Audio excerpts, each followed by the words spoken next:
In a world drowning in noise, where truth is often buried beneath layers of propaganda and misinformation, there's a need for a different kind of a network of creators that cuts through the clutter, that doesn't shy away from tough topics, and that delivers the unfiltered truth. We are Trim Radio Network.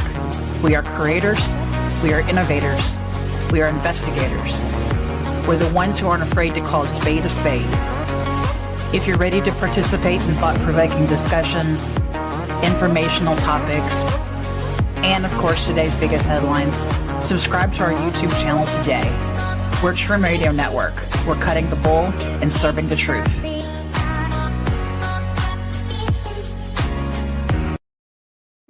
Welcome to Revelation, where prophecy meets science.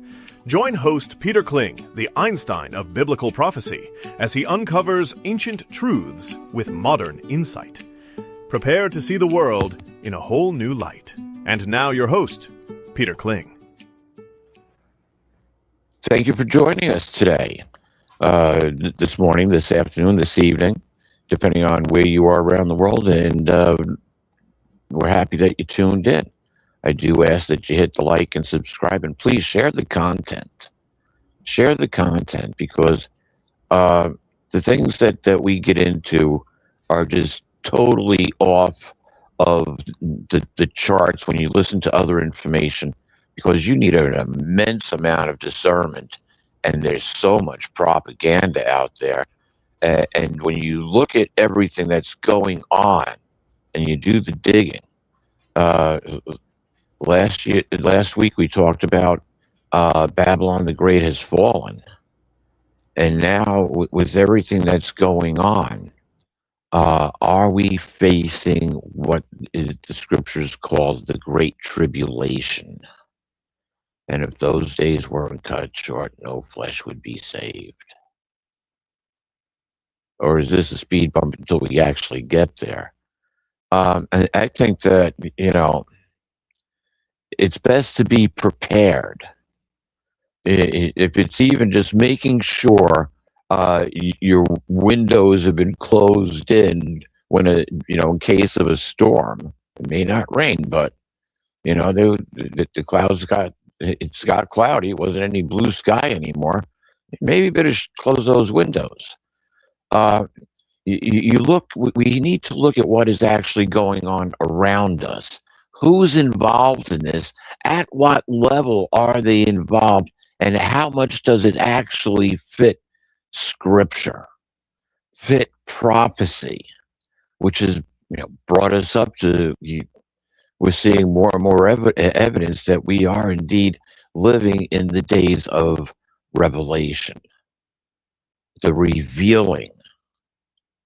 And let's look around at the world.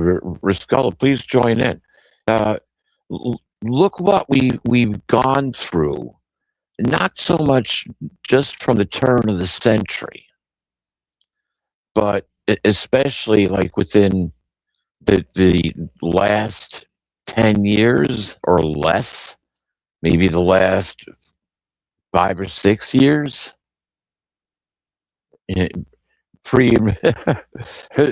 Before we knew about Fauci and after we learned about Fauci or were exposed to him. You mean, Mr. On advice of my attorney, I am going to plead the fifth man? That guy? 111 times, yes. Interesting number, 111. And if you look into numerology, it's 11 is, or 1 is the prime number, and he used 3 ones, interestingly enough. But 11 is the number of war. Actually, when you break down my birth date, I get 3 11s in a row between 2 4s, and that would signify a major war against what we have been known to see as the infinity, the breaking of what is called the eights. I got 2 4s. And the war symbol, and the war symbol in between, or the war numbers. And so, how's that happen? And this is playing by their numbers. So, going by the numbers and what they're doing, we know that we need to counteract that. And I'm not talking about getting a numerology, but just being aware of sequential numbers. Rascal, you've seen them, right? 12, 12, 11, 11. Yeah. Yeah. 11, 11. I see Yeah. that one. Yeah. And that's a good one. 11, 11. Double war numbers. Isn't that interesting? Because numerology, that's what it means. But how much have you, when you look back, just over the last 5, 6 years, 7 years, let's say after Trump, it'll be a new way of marking your calendar. Before Trump and after Trump. Isn't this an interesting conversation? But what have you seen change drastically? Before Trump, people like you and I knew what was going on anyway. I mean, let me back up. People like you and I had a pretty good idea. I don't know that anybody knows what's going on that's not literally involved in the agenda making, but those outside of that circle, I don't know of anybody that can say, yeah, I know exactly what's going on. But we know, we have an idea, we have a general idea, we have a pretty good. So before Trump, a lot of the criminality and the treasonous acts, a lot of that was not as publicly known as it is today. And even though today, with all of the information that's coming out, there are people who refuse to believe that these people have done something wrong. And Mr. Fauci is a prime example. I see posts repeatedly trying to stick up for the man. I can't believe people do. He's a hero, as some of these posts call. Another post call, if it wasn't for him, millions would be dead. I got news for you. Because of him, millions are dead. Yeah. Yeah. Oh, and at the worst levels. That's if half of what I heard is true. Boy, you want to talk about a Dr. Mengele of the 21st century. Oh my gosh. It's frustrating, Peter. It's frustrating. I think you and I said something about, and maybe it was someone else I was having a conversation with, being fat, dumb, and stupid has its advantages. Ignorance is bliss. Yeah, that's what it was. Yeah. Because ignorance is bliss. Knowing this hurts. I mean, to those of us who give a damn, it hurts. It hurts to know and to watch what is going on. We are not headed in a good direction in any way, shape, or form. But yet there are people who are so blindsided. And I think you told me this, Peter, that somewhere in the scriptures it says this is God's decision upon them or something like that, right? There's actually, well, go back and look at the Canaanites. Yahuwah told the Israelites, take the land. Oh, but there's giants in the land. Take the land and wipe them all out. Why? Because they worshipped Baal, and they sacrificed their children to this god. And they didn't wipe them all out like they were instructed to, even after they entered the land. There's been several times, you wonder why the scriptures were written. Well, the history is important because King Saul didn't carry out what God had told him to do. And that was to wipe out this whole, basically, they were a whole Canaanite tribe. And even the king was to be put to death. All of the animals, everything, totally wiped out. And wow. Saul spared the king. And I don't know I can't tell you exactly how long he was held captive for. But during that time, it would seem that he had concubines because a couple hundred years later, in Persia, let's see, yeah, one of the descendants of that king becomes like the second most powerful person in Cyrus's. No, it wasn't Cyrus. I believe it may have been Cyrus. Anyway, he was. It's in the Book of Esther, and Cyrus defeated Babylon, and a lot of the Jews seemed to have went to Persia, um, for some reason. But you get the whole story there, where there's this one man who is a direct descendant of that king that was supposed to be put to death, and he had plotted against the Jews in Persia to wipe the whole nation out. And instead, the script was flipped through Queen Esther and her uncle Mordecai. And it was Haman that plotted against the Hebrews at that time, and the Abrahamic covenant was still in effect at that point. So did they wipe them all out? And now is this a tribe that has become the religious and the military class of Iran, which is backed by the Prince of Persia from the Book of Daniel, an extraterrestrial? Whoa, what's going on here? and it's interesting what they're carrying out is death to big Satan, death to little Satan, right? It's like, whoa, wait a minute. I think we just need to put one big mirror up around these people, and so they could see if they see their reflections in them. But those are things that are playing out, biblically speaking. Imagine that. And so, yes, you're so right about what's going on with Fauci. But what other things are related to that? Do you recall how many biolabs that there's supposed to be around the earth that were being operated by the United States for Sculla? Tulsi Gabbard had given that number. Was it 122 biolabs? Do you recall? I don't remember the number. I know it was quite large. You might be right. Yeah, and one of there was several biolabs in Ukraine. I think 19, and they were more than that in Ukraine. Well, 19. The last count was 35 that I heard. Could very well be. What were they doing?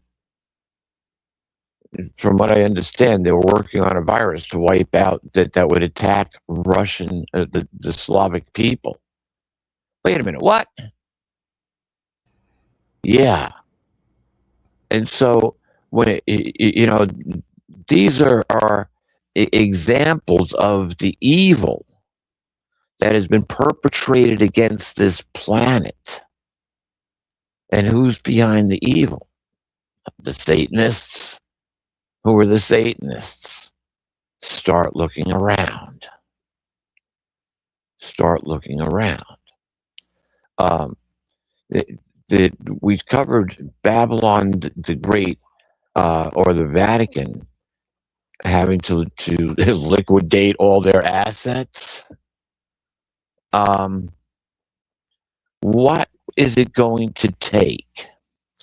What is it going to take in order for this scripture to be fulfilled? And this is Revelation. You got to love it. Revelation 3, verse 9. Look, I will give those from the synagogue of Satan who say they are Jews and yet they are not, but are lying, look, I will make them come and do obeisance before your feet and make them know I have loved you. Wait, what? What's it going to take to bring that down? Think about it, Riscola. Think about those who are controlling the planet now, and what they're involved in. What's it going to take to bring them down? Any ideas? Truthfully, I don't think that there is an earthly power that can bring them down. It's sad to say, but I think the only thing that can bring them down is the power of, well, let me back up. That may not be accurate. The odds of the power to be able to bring them down. Maybe this is a better way to put it. This is a more accurate way to put it. The power to bring them down, the odds of that power happening are so few that it's like doesn't exist. And that power would be the unity of the people coming together and as one. Um, they've done such a good job. It's sad to say, but they've done such a good job at separating everybody and keeping a constant chaos. And people are stressed out.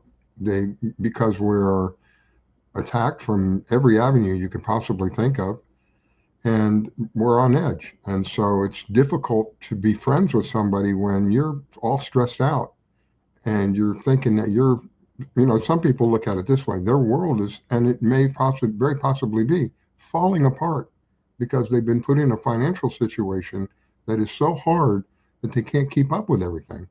I think about when you and I were growing up. At that time, our society was in such a way that if a married couple decided that one wanted to stay home, for example, it was very common for the wife to stay home and take care of the children. They come out of school, they come home. She makes sure if they have homework, the homework is done. If the homework is done, they go out and play. When they come back in, dinner is on the table. Dad comes home. It only took one person working outside the home to be able to afford a nice lifestyle, not a rich lifestyle, but a nice lifestyle, a nice home, be able to take a vacation every year, a decent car, not the a Cadillac, but a nice car. And one person working outside the home was able to do that. You have two people working outside the home, and they're barely able to meet the needs, the financial needs that they have.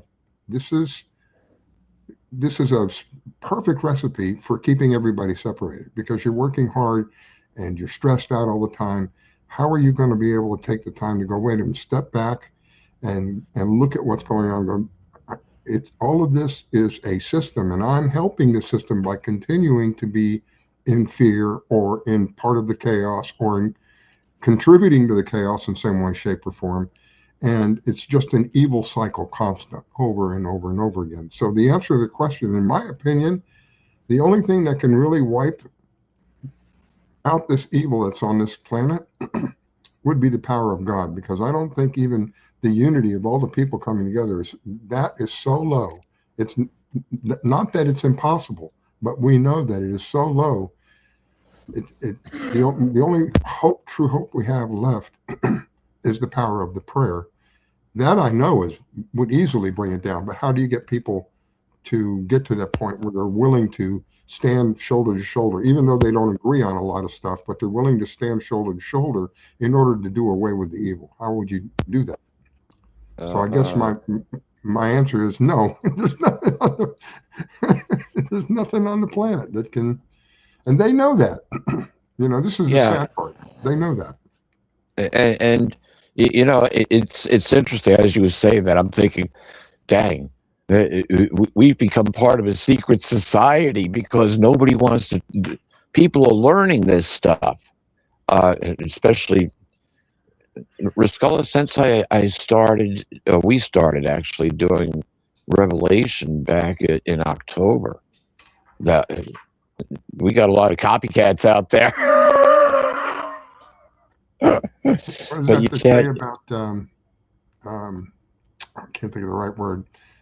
Imitation is the best compliment, something like that. Something Yeah, like that. yeah. Unfortunately, they don't get a, you know,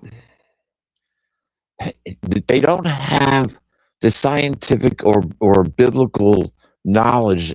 Plus the practice, the things that I've seen in life there before the grace of God go by. Um, and I mean that quite literally. Uh, and somehow I'm still here. Okay. But when you talk to people, anybody you talk to, you have to speak so delicately. And then all of a sudden, you hit a note. By design. But yes, yes. And so there's an interaction there, and there's a lot of kind of insinuation. Uh, I did this with somebody who I said, "Have you looked up in the sky?" I did this actually with a couple of people. Um, Years ago, I did it with my attorney. I said, "Hey, look up." I called him out of his office, literally called him out of his office. And I said, "Look up there." And it looked like a tic-tac-toe board above the town. And I said, "What do you think that is?" And he's looking up at it. He says, "I don't know what it is, but I don't like it." Peter, I have a question that just kind of rolled across my mind right now. We're talking about the Great Tribulation. Is it very possible that we're literally in that tribulation right now? Would it be considered a tribulation in the sense that those of us who can see through the forest, so to speak, see through the fog, see through the smokes, see through the act, those of us who have a better idea than the majority, Yep. wouldn't we be going through a tribulation because we are seeing literally the destruction of a country while others are blind to it? Wouldn't that be a tribulation or no? That's well, you know, you raise a very good point there. You raise a very good point there. And there's one. I'll sum this up in one word. And Maggie Hart says this all the time. We have to use our discernment. Use your discernment. Now, what does that mean? Get a hold of her. She'll tell you exactly what it means. But there's another term for it. You ever feel something in your gut? Oh yeah. Okay. Sometimes, if you feel it in your gut, probably not very good. You feel it in your chest, probably very good. You see, and so in encounters that we have with people on the planet, you got to tiptoe. And so when you can actually find somebody that you can strike a chord with, um, it's interesting. There's a little music that plays there. Sooner or later you find somebody you can strike up a symphony with and be happy for quite some time. Um, it, you know, it depends on the interaction, and we all do that and don't know it. But those people, those of us who are aware, you folks who are listening to this show right now, know exactly what what we are talking about. Would you agree, Riscola? Yes. Yeah, because we've all had it happen. And one of the things that you ever say, I knew that was going to happen. Have you ever said that, Riscola? I think I Oh asked you God. this a couple No. weeks ago. How many No. times? How No. many times?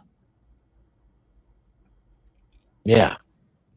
And, you know, I paid attention finally. I paid attention. And I had a vision. I was going over someone's house, and it was where I lived at the time was just notorious for black ice. I've told this story before. And so I decided I'm not going to take the shortcut. I'm going to stay on the main path. And it was about quarter mile or so before I would have had to take the shortcut, I had a vision clear as day that I was going to get in a head-on collision on not the road that I was on, but the next road that I would be taking after that. And I thought, well, if I'm not there, it couldn't possibly happen, could it? And so I took the shortcut. It was, it was a little bit more dangerous, but I actually didn't have any issues. And I got to the party and found out that some people who had just left there hit black ice exactly in the spot that I saw this happening, bounced off the guardrail, and they totaled their car out on the other side of the road. Had I been there, we would have had a head-on collision. Wow. That's what I had seen, was the head-on collision. Didn't happen for me, but it did happen for them. Did they not use discernment? And yet I saw it plain and clear and chose to avoid the possibilities of the situation. Peter, And I think that the term desertion that you're using, the ability to use that, again, this is by the system. I really think that they have, when I say they, the dark side, whoever, whatever you want to call them, the Illuminati, the deep state, whatever term you want to give them, they have purposely injected a wide variety of things, and this is one of them. Our ability to, I really believe that as I was younger, I was much more, what would be the correct term? Spiritually aware. I could hear people's conversations. I heard my parents' conversation when I was outside. I came back in. I said, "Mom, why did you tell Dad?" And she said, "How did you hear that? Were you at the window listening?" I wasn't out there. I was outside playing, but I could hear the conversation. Sometimes still I hear that. But anyway, so I think that this ability to have discernment has been diminished quite a bit in a lot of people purposely by the system, exactly because of what you're describing. it's not taught. It should be taught in all the schools. It should be taught from kindergarten on up. When you go back to what's recorded in the scriptures, the Israelites were told to inculcate upon their children and to teach them from infancy. From infancy. Okay, so now what were they teaching them? You see, what knowledge, what skills you're going to start teaching them to speak first. And so the language that we use around our children would be used to teach them. Now, what are we going to be teaching our children? You know, and think about the kids that we have today. What generation you want to go to? I could track them down from Leave It to Beaver to where we are now and how we got to this point. And it's been all through manipulation and two driving factors. Number one, manipulation. We've been programmed. Hello, television. Now we've got cell phones to program us with, and so we get programmed by whatever we're listening to. And you know, whose side we want to be influenced by, as opposed to seeking truth. We want to be entertained. The better games, the more realistic, blood, guts, gore, pass out free bread. It's who's got the best games, and that's what we involve our time with, as opposed to involving our time with communicating with each other. And communication, when you were a kid, you went out and you played with your friends. What did you do? You ran through the woods, threw dirt clogs at each other, played all sorts of games, stickball, street hockey, whatever the case might be. And it didn't matter who they were. They're kids in the neighborhood. Except for those kids over there. Those are bad kids. That's it. That's it. I see you over there. And they pretty much, unfortunately, were. But you know, we interacted and communicated, and we did that uh, through school and through whatever higher education, and depending on our choice of where we wanted to be, it all goes on communication. But when it's a personal communication, when you can feel that person, when you get those twinges, like when you say, "Uh-oh, time to go," pay attention to them. Pay, we are spiritually connected with each other. That's been scientifically proven. And we are all spiritually connected to our Creator, right back to Yahuwah, who's, that's encoded in our DNA and in every breath we take. So we have these skills, but we're living in very trying times. And Riscala, uh, you know, here we are. Is this the Great Tribulation? What you raised some good points. Are we in this tribulation? Yeah, and there's ways out of it, and communication is one of them. But things are going to turn where a lot of people are not going to be able to cope with what's going to come upon us. Um, uh, it's let me hit. Yeah, let's just go to Matthew, the 24th chapter, and uh, there's a tremendous amount of. You be the judge. Um, but it's Jesus' disciples gathered around him while they were on the Mount of Olives, and they said, "Tell us, when will these things be, and what will be the sign of your presence and the conclusion of the system of things?" Now, they were thinking uh, uh, more physical at that point. They were looking for what would be the sign that they had to look for, and you got to go back to the first century to actually start to see what's happening here. But uh, Jesus answers him, and he says to them, "Look out that no one misleads you, for many will come on the basis of my name, saying, 'I am the Christ,' and will mislead many. You are going to hear of wars and reports of wars.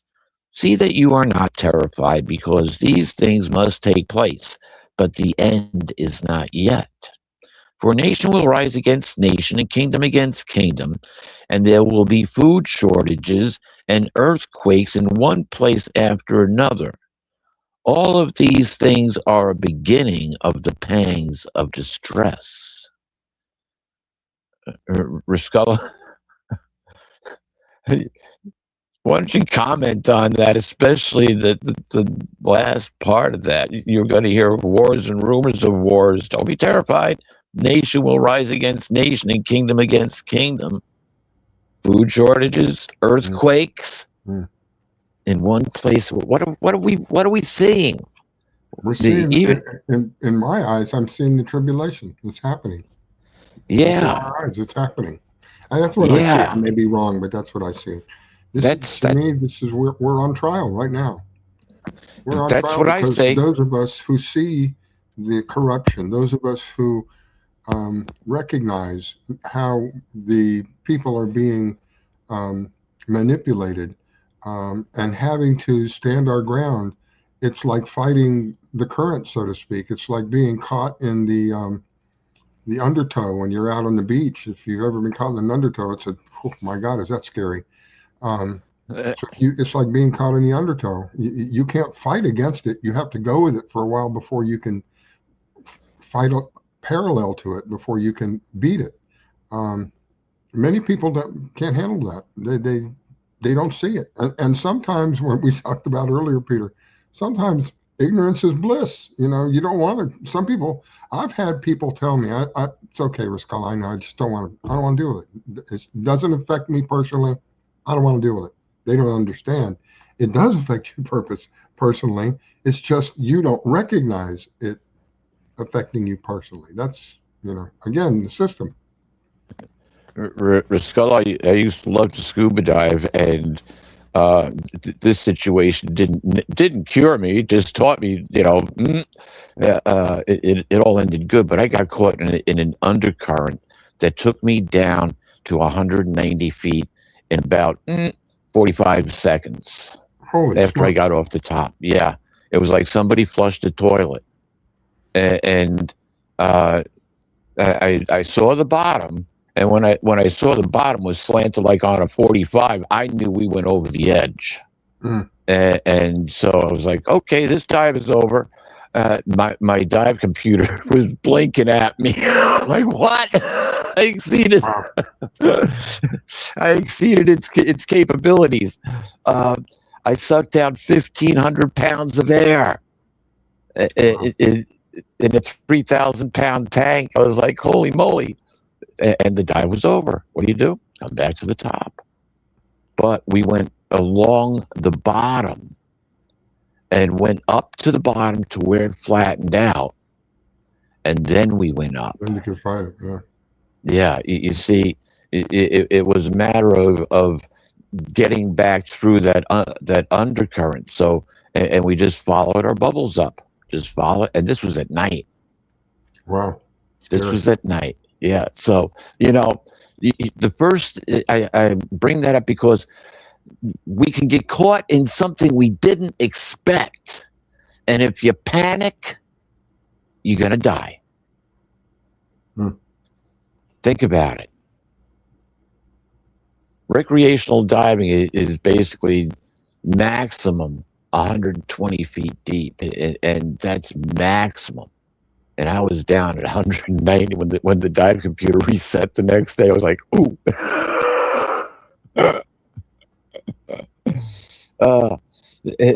But hey, the point is, I didn't panic. I looked at what the data was showing me, and I was like, okay, we got to go.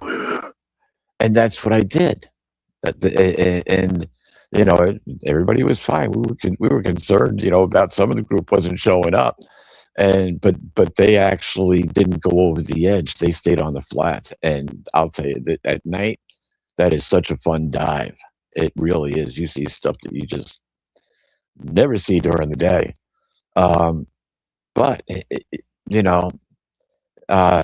we live in a time where we can actually navigate our way through what is coming if we are aware of the danger. You're not going to be able to avoid it. You're not going to be able to avoid it. But you can navigate through it. It's almost like surfing. But you got to be able to surf in order to shoot the waves. You ever try surfing? You lived in Miami for a long time. I know it's not the best surf, but I tried it. It was the same summer that Jaws came out. Yeah, surfing is not something you try. Surfing is something you practice. And I didn't live that close to the ocean, so yeah.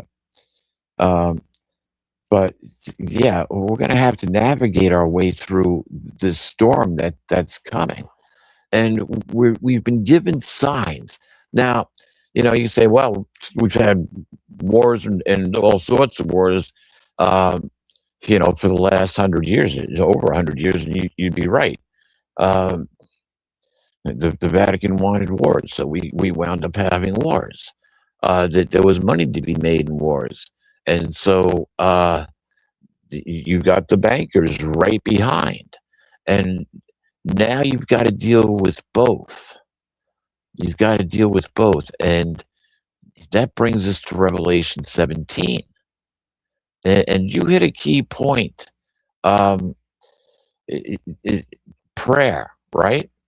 And basically God.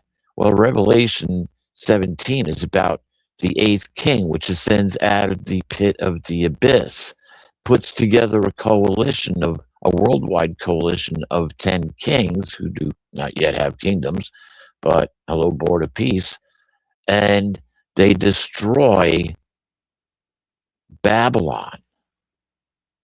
They destroy religion. Babylon the Great has fallen. But nexters, we have to deal with the people who print our money.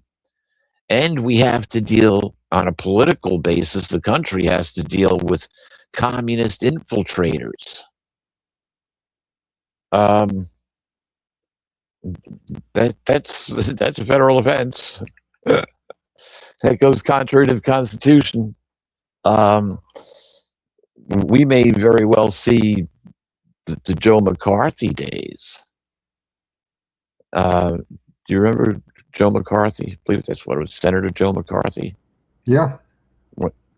He went after the Red Scourge. It was in the beginning of, I guess you would call it the beginning of the Cold War, probably around the same time Korea broke out or when Russia detonated the bomb. It was like, wait a minute.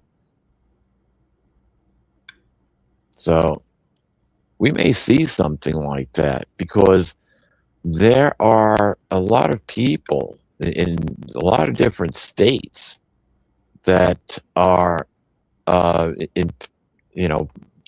hate to even say his name, but the mayor of New York City is a pretty darn good example.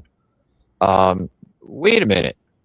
You're not just bringing communism, you're changing the state religion too. You're changing the religious basis of the area in which you are occupying, leaving no room for the infidels.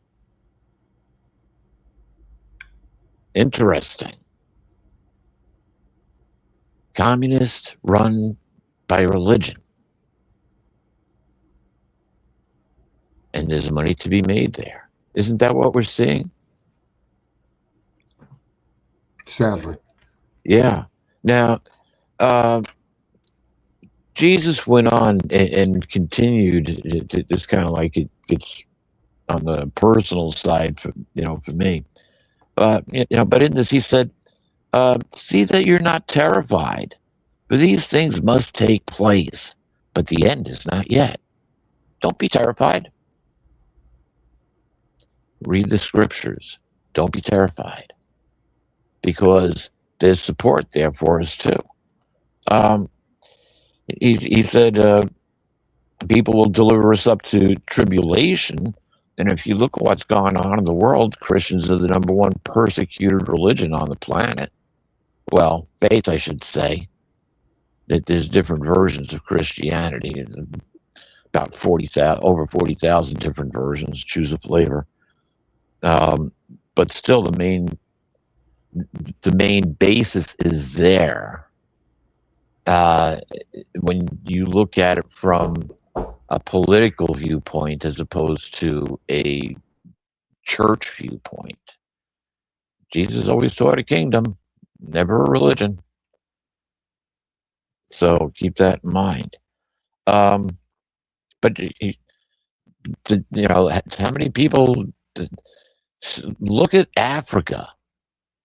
The people that are losing their lives in Africa are more Christians. They go in and wipe out a village. They who?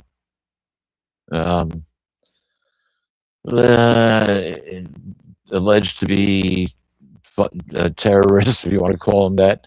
The local militia that's funded by Iran. Kill a big Satan, little Satan. Yeah, so no matter how you slice this, worldwide religion has to come to an end, right? Now, where it starts to get personal, or it got personal for me, and this was we have to do a show. We'd have to go retrograde and do a show back to the Tetrad blood moons. But interestingly enough, in Revelation, I'm sorry, in Matthew the 24th chapter, rather, 15th verse, it says, "Therefore, when you catch sight of the disgusting thing that causes desolation, as spoken of through Daniel the prophet, standing in a holy place, let the reader use discernment in parentheses. Use discernment." It goes on, it says, "Let those in Judea begin fleeing to the mountains. Let the man on the housetop not come down to take the goods out of his house, and let the man in the field not return to his house to pick up his outer garment." Get out of Dodge. For me, that happened at the end of the Tetrad blood moons, when I saw the Pope Pope Francis, standing in America's holy places, and ending it by going to the General Assembly of the United Nations, and they put into effect the post-2015 development agenda, and it ended on the last of the Tetrad blood moons. Interesting. Now, if you look at Pope Francis' visit, he went to the Capitol. What's the Pope doing in the Capitol, telling Congress what to do? And one man broke down and cried and resigned his position as Speaker of the House. He understood what just happened. And then what do we see? Oh, the Pope goes to the White House. Everybody's cheering for the Pope. And pictures of the Pope and Obama yucking it up, having a good old time. And then to top it off, the Pope goes and stands at oh shucks, help me out here. He goes to Philadelphia and sit at Liberty Hall. Isn't that the name of it? No, I don't know. Okay, well, shucks, it's where the Declaration of Independence was written. That building, and he gives a speech outside of that building. Now, wait a minute. The United States was founded as separation of church and state. Why is there a religious leader telling the leaders of the United States what they need to do and telling the people of the United States what they need to do?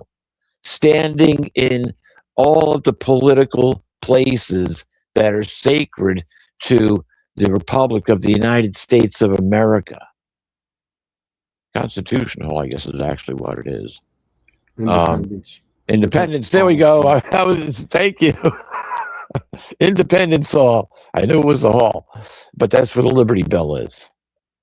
And that's where it all started.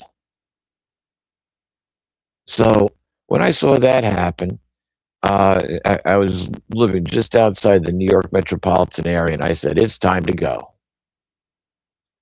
And off-grid I went. Head to the mountains. Flee to the mountains. It's interesting.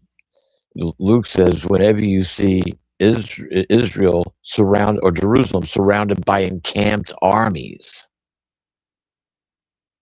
how are you going to get out of the city if there's encamped armies around you? In the first century, the Roman armies came in 67 CE, laid siege to the city of Jerusalem, and then for some reason left town. The first century historian Josephus believes they came down with cholera, couldn't fight, and so they left. Titus came back, and so all of Jesus' disciples who were in the city could get out of the city and out of Judea, and most likely they headed north to what is now the area of Turkey. It would have been controlled by Rome back then, but they moved to Mesopotamia. So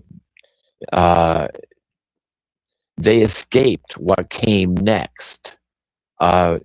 And it's interesting that the Roman army in 67 CE came in and they undermined the temple wall, and they came up inside the most holy. Total desecration. Whenever you see the disgusting thing that causes desolation standing in a place that ought not. Well, when you make the link between, you know, we ought to go back to last week's picture, Trump next to the Pope. And Trump smiling, and the Pope has got the biggest frown on his face because Trump gave the Pope an ultimatum. Do you think these people are going to go quietly in the night? Especially the banksters. Think about what's going to happen as they take down the Federal Reserve and the banking system, not just here in the United States, but around the world, to take down the city of London. There's something said about never corner a cat or something like that. Because once you corner, I think it's a cat, once you corner the cat, it will no longer have any choice but to use everything it has to claw you to death, basically. And that's what's going to happen to these people. They're going to do everything they can. It would not surprise me, because they have the means to do it.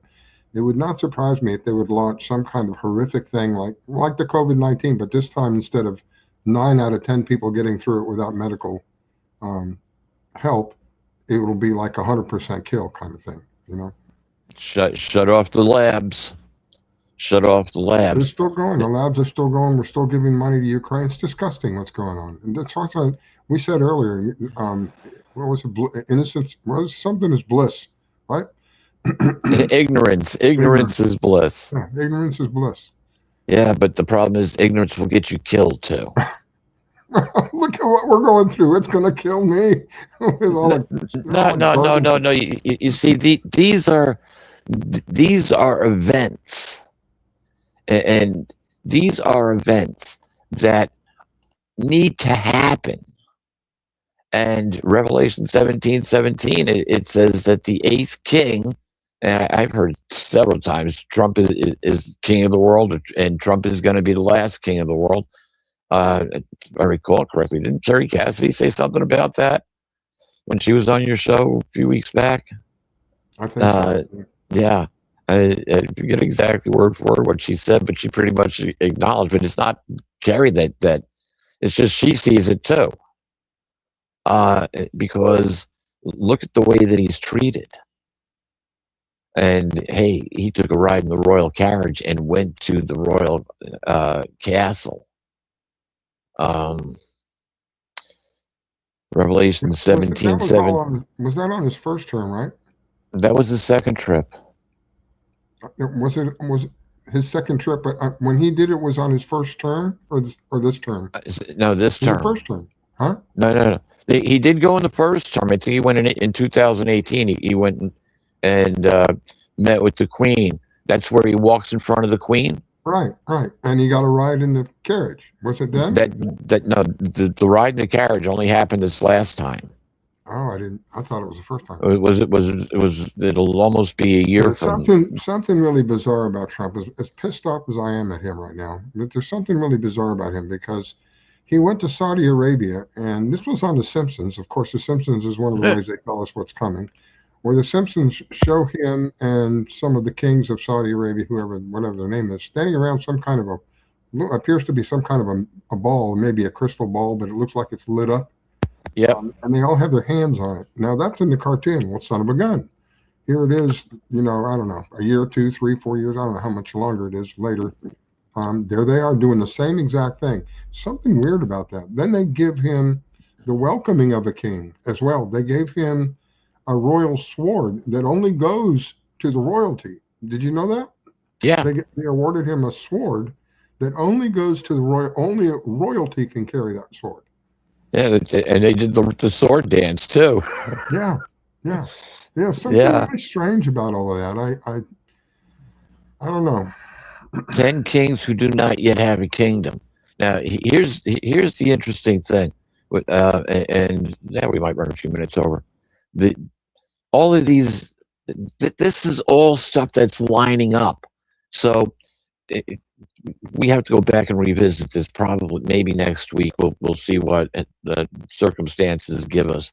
But we need to be prepared because we're going to see a lot of chaos in this country, especially in, I'm going to guess, in sanctuary states and cities. That there's a good chance that Trump is going to stop the vote from happening in November. What kind of repercussions do you think we're going to see from that? What do you think? What do you think? Absolutely berserk. Yeah. You're going to go nuts. And at the same time, they're supposed to be, we're going to go under martial law. And I've said this several times. Martial law, they'll go arrest whoever they want for treason or sedition. I truly believe, with everything that I have read, I really believe that we are under martial law now. It is being practiced now. What you're seeing with the implementation of ICE, this is part of all under martial law. They're able to do this. They're able to go in, and I've seen several reports now, probably 4 reports at this point, that they arrest an American citizen, and even after he identifies himself as an American citizen, they still detain him. One guy was detained for 24 hours before they finally let him go. Not a good thing. Not a good thing. So anyway, yeah, that's what we're leading up to. Yeah, and it's a type of martial law, but it's not military. It's like well, it's like the Marshal Service. Not quite. Civilian version. Yeah, more or less. But it's like the Marshal Service. Marshal can go anywhere in the United States and arrest anybody. Yeah. You know, and all they need is probable cause. Somebody didn't like what you did. You know? Yeah. But we're talking about military control. How are you going to retake New York without sending in the National Guard? How are you going to retake it? Peter, do you really think, let's just go down this road for a second. What do you think would happen if they sent in the National Guard to New York? Do you think that there would be an all-out fight? Or do you think that the administration there in New York would just cave and say, okay? No, what happens when, here's a scenario for you. So let's say they go in and they arrest the mayor of New York. For what? Because he was illegally put in as mayor. Oh, if they can prove that. Yeah. Yeah, they are already, that number's already been released. The number of fraudulent votes and the number of illegal aliens that voted gave Mondami what he needed to win. The one guy that was running for mayor out in Los Angeles, they counted how long? Wait a minute. Count the votes and get them in all in the same day. I mean, like it used to be. It took them, what, a month before they could finally bring in enough votes to cancel this guy's out? You talked about bull feces, man. Good gravy. Yeah, and so none of the voter rolls are cleaned up. None of the machines have been have been done away with. You can vote all month long until they they're still going to have as many mail-in ballots as possible. The machines are still going to twist it, and so what are you going to do? Get another bad vote? No, they're not going to let that happen. They're not going to let that happen because it's a communist faction. Remember, Trump said we're at war with China. Who's the biggest communist nation on the planet? Run by the City of London and the Jesuits. Think about that. And so we may be facing some very difficult times right now. But it's interesting. When he gets through all of this, he makes this comment, and this is important. Um, he said, concerning that day and hour, nobody knows, neither the angels of heaven nor the Son, but only the Father. And this is what's interesting. He says, for just as the days of Noah were, so the presence of the Son of Man will be. For as they were in those days before the flood, eating and drinking, men marrying and women being given in marriage, until the day that Noah entered into the ark. And they took no note until the flood came and swept them all away. So will be the presence of the Son of Man. Son of Man will be. Wait a minute. Weren't the Nephilim running around the world? Weren't they destroying everything, eating crops, eating people out of house and home, and then eating the people? How could they be partying if the Nephilim was still around? How could Noah have built an ark? Every time he'd get halfway through, the Nephilim would come around, kick it around, bust it up, then laugh at him and go away. And if he had to gather animals, it would just be a feeding fest for them. And you'd have Nephilim showing up all over the place, having a feeding frenzy on the animals that were supposed to go into the ark. So, but if the Nephilim were already dead, and keep in mind, Noah lived according to the biblical record over 900 years. It took him 150 years to build the ark. So when we go back to chapter 6 in Genesis, the days, things had gotten so bad on the earth that we had a biological change, a DNA change, that limited our lifespan to 120 years. And so how many generations? It probably was at least three generations that had passed from the days of the Nephilim to when Noah was actually building the ark, or certainly by the time that he completed it. And so the Nephilim were a memory. They had the people had their crops back. That they had plenty. That they were prosperous. They were eating and drinking, and men were marrying, and women were being given in marriage. What Nephilim? And you old man, you're building a big boat on the side of a mountain. What are you, nuts? Look, God's blessed our hand. And they paid no attention. And so we're given clues in order to look at where we need to go. We will enter this period where in Thessalonians it says that whenever it is that the nations declare peace and security, then the end will be instantly upon them. But we got to get to that point of peace and security. But between here and there, depending especially where you live, the ride is going to get rough. And you look at who's behind the war in Ukraine. Yeah, you can say Russia, and who else? Some little dwarf named Zelensky? No. I was in Ukraine for the first revolution.